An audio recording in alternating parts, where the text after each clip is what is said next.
Joke লাগছে লাগছে দেখো। বিসমিল্লাহির রহমানির রহিম। আমরা আসছি হচ্ছে মরিচ তুলতে। মরিচ আলহামদুলিল্লাহ মোটামুটি ভালোই পাকছে, তো এইগুলোই হচ্ছে আমরা ছিঁড়তেছি। কারণ এটা প্রায় ছিঁড়তে হয়, নাহলে হচ্ছে যে নিচে পড়ে যায় আর কি, পাইকে পাইকে নিচে পড়ে যায়, নষ্ট হয় আর কি। এটা হচ্ছে কোনো ধরনের কোনো ওষুধপাতি দেওয়া ছাড়া মরিচ, 100% পিওর মরিচ। জোক লাগছে লাগছে দেখো, মরি গাছটা ভেঙে লেলা। তোমার লাগছে নি জোক, সেটা দাও, তুমি দৌড় দাও কে লাগছে কো তুই গাছটা ভেঙে লেলা। আমি নাই, দুটা জোক লাগলে কি হয়? তুমি যদি ভয় পাও ওকে, এটা কোনো কথা হইলো কও? আমার লাগে না কে, তোমাকেও খালি লাগে কেন? তোমারই লাগে কেন? আমার একটু কও তো সবসময় খালি। তোমার মন ভালো না, এই জন্য তোমার জোক লাগে। এই যে দেখেন, এই গাছে যা ধরছিল পাকতে পাকতে সব নিচে ঝরে ঝরে পড়ছে আর কি। হ্যাঁ, আলহামদুলিল্লাহ কত খাওয়া যায়। এইটারে দিয়ে আমরা এখন কি করব জানেন? এই মরিচগুলোকে সুন্দর করে গাছ থেকে ছিঁড়ে নিয়ে রোদ্রে দিয়ে শুকায় গুঁড়া বানিয়ে ফেলবো, মানে একবারে মরিচের গুঁড়া হয়ে যাবে। ওরা এখানে মরিচ ছিঁড়তেছে আর আমি এখান থেকে কয়েকটা পুঁই শাকের ডগা নিয়ে যাই।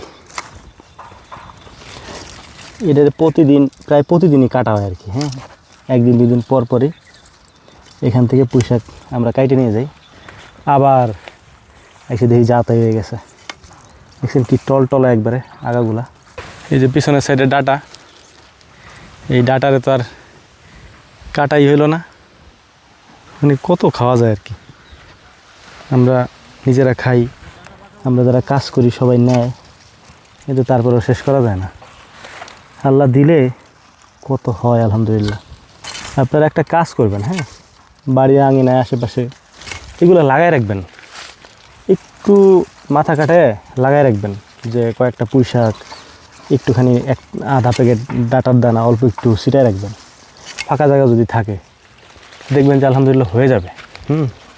একটু যত্ন করতে হবে প্রতিদিনের মতো, প্রতিদিন একটু একটু করে যত্ন করবেন, দেখবেন যে হয়ে যাবে এবং আপনি ফ্রেশটা খাইতে পারবেন একবারে। এই যে ধরেন আমি নিচ্ছি এখান থেকে কেটে কেটে খাওয়ার জন্য, এটার মধ্যে যে প্রশান্তি আর এটার মধ্যে যে পিউরিটি, এটা তো আপনি বাজার থেকে কিনে খেয়ে সেই শান্তিটা পাবেন না। এই জন্য হচ্ছে সবারই চাষ করা উচিত, কম বেশি ফসল উৎপাদন করা উচিত। উৎপাদনের শান্তি আছে। বেশি নেব না, এতে আমার হয়ে যাবে ইনশাল্লাহ। কুলো খাওয়া দিবি, কুলু দিয়ে মশলা দিয়ে।